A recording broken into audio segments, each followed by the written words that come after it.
My mother-in-law called me a burden at dinner, so I served the divorce papers with dessert. Stick with me while I share my story, and if it touches you, don't forget to support our channel by hitting that subscribe button, dropping a like, and sharing it with the people you care about. Thanksgiving was supposed to be special. It was the first one I hosted since marrying Ryan.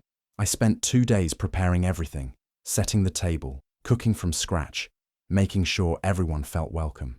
I wanted to prove I belonged, even though deep down, I already knew I was never going to be enough for his mother, Lorraine. She walked in with that tight smile and icy hug. "Oh, you did all this yourself?" she asked, scanning the table like it was a school project she planned to grade. I smiled and nodded, trying to ignore the tone. Ryan stayed close to her, making small talk while I checked on the turkey. Dinner started off okay, but it didn't take long before Lorraine started in with her usual comments. "Must be nice to have all this time on your hands," she said while tasting the stuffing. "Back in my day, women had real jobs and still managed to cook." I bit my lip. Ryan didn't say anything. He just kept eating, occasionally glancing at me like he wanted me to laugh it off. Then it got worse. She said my mashed potatoes were bland, my pie crust too thick. She even asked if I planned to have kids soon, or if I was still too focused on doing nothing. I looked at Ryan. He didn't even look up. He just sipped his wine and let it all happen. Then, between bites of green beans, Lorraine looked straight at me and said, "Honestly, I don't know what Ryan sees in you. You're a burden to this family." The room went quiet. Ryan didn't defend me. He didn't say a word. He just looked down at his plate and kept chewing like nothing had happened. I felt the heat rise in my chest. My hands were shaking, but I smiled, just like I always did. I stood up, took the empty dessert plates into the kitchen, and pulled the pie out of the fridge. But this time, I added something extra. I came back to the table, placed the pumpkin pie in the center, and carefully set slices down in front of everyone. When I reached Lorraine, I laid her slice in front of her, with a neatly folded envelope on the side. No one knew what it was. Not yet, but I did. It was the beginning of my freedom. It wasn't always like this. In the beginning, Ryan and I were happy, really happy. We were the kind of couple people called perfect together. We used to laugh until our sides hurt. He'd leave little notes on my coffee mug, bring flowers home for no reason, and tell me how proud he was to have me by his side. But then his mother entered the picture. Lorraine never liked me, even before we got married. She'd smile in front of Ryan, but the moment we were alone, her words would twist. "You don't seem like someone with much ambition," she once said while helping me fold laundry. Ryan could have done better. I told Ryan how she made me feel. He always sighed and said, "She's just old-fashioned, babe. Don't take it personally." When I pushed harder, he'd say, "Please don't make things worse.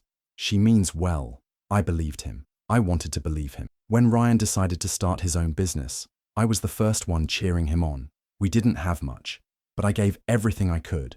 My time, my savings, my energy. I took on side jobs, managed the house, cooked, cleaned, and handled all the bills so he could focus on building his dream. Lorraine offered to help fund it. Ryan was thrilled. I smiled and thanked her, even though I could feel the strings attached before she even tied them. Little by little, I began fading into the background. Ryan got busier, more stressed, more distant. He'd come home and point out if I hadn't done the dishes yet. He started commenting on how I dressed, how I didn't put in effort like I used to. Sometimes I'd catch him glancing at me like he didn't recognize the woman he married. And then came the words I never thought I'd hear from his lips. Words that sounded just like hers. "Maybe if you tried harder, my mum wouldn't be so hard on you." That cut deeper than anything Lorraine ever said. It was like losing him in slow motion, one comment at a time. Looking back, I don't know the exact moment I stopped being his partner and started being his problem, but I remember the feeling. I remember shrinking a little more every day, until one day I realized I was gone, and she had taken my place. There were so many dinners where Lorraine made me feel like I didn't belong. Sometimes it was small comments, hidden behind a fake smile. Other times, it was straight up mean. I remember once, during a holiday dinner, she said in front of everyone, "Jenna's cooking has improved. Maybe next year it'll actually be good." People laughed nervously. I smiled like it didn't hurt. Ryan stayed silent, cutting into his steak like nothing happened. That became normal.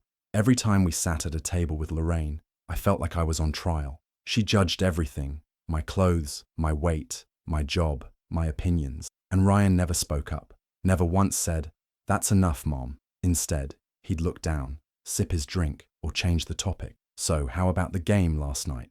like my feelings were background noise. But there's one night I can't forget. I had just come home from surgery, minor, but still painful. I was tired, sore, and barely able to stand for more than a few minutes. Lorraine came over to check on me. She brought soup, but with a side of bitterness. After looking around the living room and noticing things weren't spotless, she asked, "So, what exactly are you recovering from? Or are you just milking this whole thing?" I blinked, stunned. I laughed a little, thinking she was joking. She wasn't. I looked at Ryan. He was sitting right there. I was sure he'd say something, defend me, tell her to knock it off. But instead he cleared his throat and said, "The Lakers are playing tonight. Want to watch, Mom?" Just like that. He let it slide, like her words didn't matter, like I didn't matter. That night, lying in bed, I stared at the ceiling and realized something deep and painful. Ryan didn't hate conflict. He just didn't care enough to have it with her. Keeping her happy was easier than standing up for me. I wasn't his priority. I was his silence. And that silence screamed louder than any insult Lorraine ever threw my way. Over time, the resentment grew. I stopped trying to talk to him about it. What was the point? He'd always say I was overthinking or taking things too seriously. I learned to smile through dinners, smile through pain, smile through being invisible in my own marriage. But inside, I was boiling. It wasn't just Lorraine who broke me down. It was Ryan. Through every moment he said nothing. Every moment he picked peace with her over respect for me. And little by little, I stopped feeling like his wife. I started feeling like a stranger at his table. It happened on a quiet Tuesday afternoon. I was home early from running errands, and Ryan didn't know I was back yet. As I walked through the hallway, I heard his voice coming from the office. He was on the phone with Lorraine. I wasn't trying to eavesdrop, but when I heard my name, I stopped in my tracks. "She's trying to start some candle business or something," he said, laughing. "Like that's going to take off." My heart sank. Lorraine responded with her usual coldness. "She's dead weight, Ryan. Always has been. She's lucky you put up with her." Then, the sound I'll never forget, Ryan chuckled. He didn't defend me, didn't say she was being too harsh. He laughed, like I was a joke. I quietly walked away before he saw me. I went into the bedroom, closed the door, and sat on the edge of the bed, stunned. But in that silence, something inside me shifted. The hurt was deep, yes, but it was also clear, clearer than ever. I was done waiting for him to change. I was done hoping he'd grow a backbone. I realized then that I wasn't just unhappy. I was being betrayed by the two people closest to me, and it was time to stop pretending. That night, while he slept peacefully beside me, I opened my laptop and started digging. I looked through our joint accounts. I reviewed every transaction. I started saving records, bank transfers, texts, emails, anything that showed what was really happening behind the scenes. I reached out to a divorce attorney, quietly, carefully. I didn't want Ryan catching on until I was ready. Every lunch break, every quiet moment he was away, I planned. I learned what I needed to know. I asked questions. I got smart. Then I opened a private account in my own name. I began moving small amounts of money into it, enough to prepare without raising suspicion. I wasn't going to scream or cry or beg him to see my worth. That part of me had died in the hallway that Tuesday afternoon. From that moment forward, I was no longer his wife in my heart. I was a woman preparing for freedom. Jenna had always been careful with money. Even when Ryan brushed off budgets or forgot to pay bills, she made sure things stayed afloat. But after that day, she overheard him laughing with Lorraine. Something told her to look deeper. And what she found broke what little trust she had left. One night, while Ryan was out with friends, she combed through their banking records again, this time with sharper eyes. At first, it looked like normal transfers, payments, household bills, a few big purchases Ryan had made. But then she saw something odd. A recurring transfer labeled only as consulting. It didn't add up. She clicked deeper and traced it to a savings account she didn't recognize, under Lorraine's name. Jenna's breath caught. He was quietly funneling money into an account that didn't even belong to them. And when she checked the total amount transferred over the last 6 months, her stomach turned. Nearly $28,000. Money they'd saved together. Money from her side hustle. Gone. But it didn't stop there. She dug further and discovered a line of credit opened in both their names, without her knowledge. Ryan had forged her digital signature, thousands of dollars in debt, and she hadn't even known it existed. He'd used her trust like a blank check. The betrayal was more than emotional now. It was financial theft, a trap she hadn't even realized she was living in. But Jenna didn't scream. She didn't confront him. She didn't give him the satisfaction of knowing she knew. Instead, she smiled more, cooked his favorite meals, told Lorraine how grateful she was to have her as a mother-in-law, played her part like an actress in a role she no longer respected. Behind the scenes, every smile was calculated. Every dinner, every polite nod, every thank you was a step in her carefully built escape. She consulted her lawyer again, shared the financial evidence, and finalized her plan. Her bags were packed in a storage unit under her maiden name. Her car was fully fueled. Her private account had enough money to start fresh. Now, all she needed was the right moment. She chose Thanksgiving for a reason, the first time she'd ever hosted. A holiday that symbolized family, gratitude, and love. Everything Lorraine and Ryan pretended to represent, but never truly gave her. It would be poetic. Her final act. One last dinner, one last smile, one last piece of pie, and then freedom. Thanksgiving morning arrived crisp and quiet, but Jenna's mind buzzed with a storm she had carefully concealed. She was up before the sun, basting the turkey, setting the table with autumn-themed napkins, lighting cinnamon-scented candles, every detail perfect. It was her first time hosting, and she poured every ounce of effort into it, not for their approval, but to prove something to herself. The doorbell rang just after noon. Lorraine walked in first, her eyes immediately scanning the house with that tight-lipped smile Jenna knew too well. "Oh, how quaint," she said, setting down her coat. Jenna smiled politely, even as her stomach twisted. Ryan followed behind, laughing at something his cousin had said, oblivious. He gave Jenna a quick peck on the cheek and asked if the game would be on in the background during dinner. She said yes. He didn't notice the exhaustion in her voice. As everyone gathered around the dining room, Jenna served dish after dish: mashed potatoes, cranberry sauce, roasted vegetables, the golden brown turkey. Compliments came from Ryan's cousins and uncle. Lorraine, however, stayed quiet. Then, with a small smirk, she said, "You've really outdone yourself. I didn't think you had it in you." Jenna smiled, swallowed hard. "Thank you, Lorraine." But the barbs didn't stop. "It's nice to see you finally contributing. Ryan's always done the heavy lifting, hasn't he?" Another chuckle. "Maybe someday you'll even get a real job." Jenna glanced at Ryan. He looked down at his plate, pretending he didn't hear. As dessert approached, Jenna returned to the kitchen to cut slices of pumpkin pie. Her hands trembled slightly, but her face remained composed. She heard Lorraine's voice float in. "Honestly, I don't know why Ryan keeps carrying her. She's a burden to this family." That was it. Jenna placed the pie on a tray along with a folded envelope. Her heart pounded, but her mind was clear. She walked into the dining room, placed a slice of pie in front of Lorraine, and gently laid the envelope beside it. "What's this?" Lorraine asked. Jenna smiled, steady now. "Dessert," she said. "And the truth." Ryan looked up for the first time, confused, but Jenna had already turned, walking toward the front door. Her bag was in the car.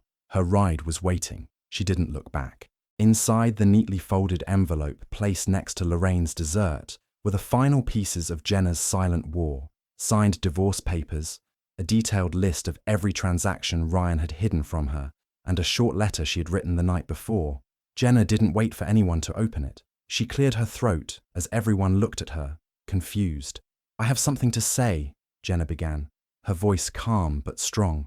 "Lorraine, tonight you called me a burden, and you've said worse things in the past, things I swallowed to keep the peace. Ryan, you let her. You've let her insult me, belittle me, and twist your view of me. And you didn't just stand by, you joined her." Ryan's mouth opened slightly, but no words came. Lorraine laughed a little. "Oh, please, don't be so dramatic." Jenna raised her hand gently. "I'm not here to argue. I'm here to leave." She turned toward Ryan. "You took my support, my time, and my trust, and you turned it into debt, both emotional and financial. You funneled money behind my back. You co-signed credit I didn't know existed. And when I tried to build something of my own, you laughed about it with your mother." Ryan looked like he'd been slapped. "Jenna, wait. Let's talk about this." "There's nothing left to talk about," she replied. "Everything you need to know is in that envelope. The lawyer's contact, the paper trail, the signed divorce papers. All I ask is that you sign and let me go without dragging this out." Lorraine scoffed, grabbing the envelope and flipping through the pages. "This is ridiculous. She's unstable." Jenna looked at her with a cold smile. "No, Lorraine. I was silent. There's a difference." She reached for her coat, which she'd hung by the door hours earlier, knowing this moment would come. Ryan stood up, as if to stop her, but Jenna didn't flinch. She already knew he wouldn't follow through. He never did. "I've packed my things. The rest is yours. You can divide it up however you like. Just leave me out of it." Outside, a car waited at the curb. Jenna opened the door, feeling the cool air rush in. She turned back just once, scanning the room, the stunned guests, the angry mother-in-law, and the husband who had let her down one too many times. And then she left. No yelling, no tears, just freedom. In the weeks after Thanksgiving, Jenna boarded a flight to Seattle with a suitcase, a new phone number, and a silence she no longer feared. Her sister Megan welcomed her with open arms and a quiet room by the window. For the first time in years, Jenna didn't have to brace for someone's disapproval. She didn't have to explain why she was tired, why she cried in the shower, or why she always smiled through the pain. She was just Jenna again. No judgment, no masks. Ryan called, then he texted. Then came the emails, filled with half-hearted apologies and desperate pleas. "Let's fix this. We can go to therapy. You blindsided me." Jenna didn't respond. She forwarded them to her lawyer and blocked the numbers. There was nothing left to fix, not when the foundation had been cracked for so long, and she had finally stepped out of the ruins. Lorraine didn't stay silent for long either. First came the dramatic voicemails. "How could you do this to my son?" Then, the guilt trips.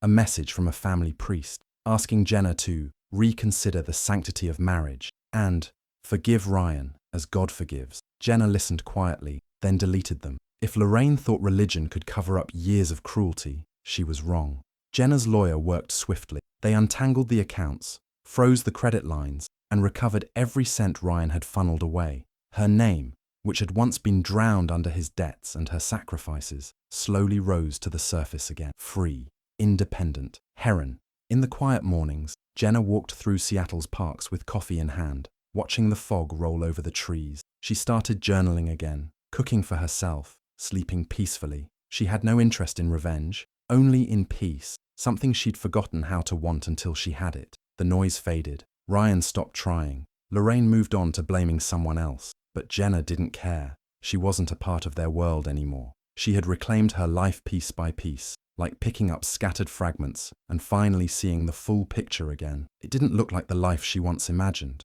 It looked better. Jenna didn't waste time mourning what was already gone. Instead, she threw herself into building something new, something hers. With the savings she'd quietly protected, Jenna enrolled in evening classes at a local community college. She took business courses, brushed up on marketing, and surrounded herself with people who encouraged her ideas rather than laughed at them. For the first time in years, she wasn't afraid to raise her hand, share a thought, or imagine something bigger. Her small dream, the one Lorraine once mocked over dinner, a little candle shop, how cute, became real. Jenna launched her online store from Megan's guest room, selling handmade, natural-scented candles with warm, cozy names like Safe Space and Quiet Strength. At first, it was slow, but then orders began to pick up. A few influencers mentioned her candles.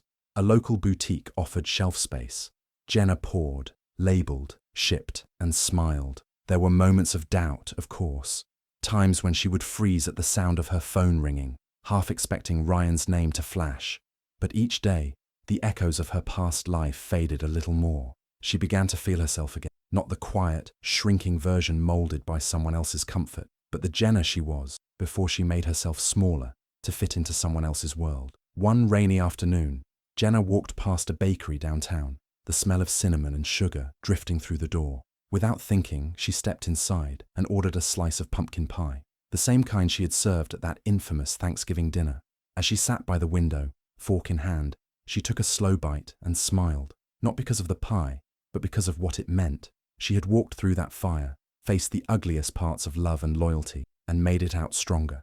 There was no sadness, no longing, just a deep sense of peace. She didn't miss them. Not Ryan's empty apologies, not Lorraine's cold looks, not the feeling of being second in her own life. She had no regrets about leaving. The only thing she regretted was staying as long as she did. Now, she wore her freedom like a second skin.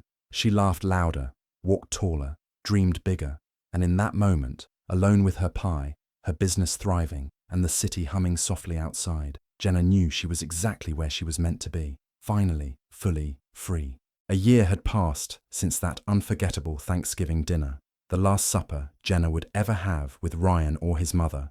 Life had changed in ways she never imagined. Her business was thriving, her peace was steady, and her smile, real. Then one morning, a letter arrived. No return address, but Jenna recognized the handwriting immediately. Lorraine. Curiosity briefly flickered. She opened it. It was everything she expected. Bitter, cruel, blaming. Lorraine called her ungrateful, a homewrecker, a disgrace. She painted herself the victim, and Ryan the heartbroken son. Not a single line of accountability, not even a question of how Jenna was doing. Jenna folded the letter neatly, walked to her fireplace, and dropped it into the flames. She didn't need to respond. The silence would say enough. She was no longer that woman, the one who stayed quiet to keep the peace, who bent herself into someone else's mold. That Jenna was gone, and what had taken her place was someone freer, stronger, and infinitely more herself. She was even dating again. His name was Marcus. Kind eyes, patient laugh, no mother lurking in the shadow. He listened, he cared, and more importantly, he respected her space. With him, she didn't feel small. She didn't feel judged. She felt like herself, fully and without apology. As she stood in her cozy kitchen one evening, Marcus helping her clean up after dinner, she pulled a small pumpkin pie from the oven. The scent filled the room, warm, sweet, and nostalgic. Marcus teased. Special occasion. She smiled, but her answer was for you, not him. Sometimes, she said softly, you don't realize how deep you're drowning until you breathe again. She looked straight ahead, not at the past, not at the pain, but at the future. I served dessert, she said with a calm, knowing grin, and I served justice, and it tasted sweet. Do you think Jenna was right to walk away and serve justice her own way, or should she have stayed and tried to fix things with Ryan and Lorraine? I'd love to hear your thoughts in the comments below. And if stories like this speak to you, make sure to subscribe and turn on the notification bell so you never miss the next one.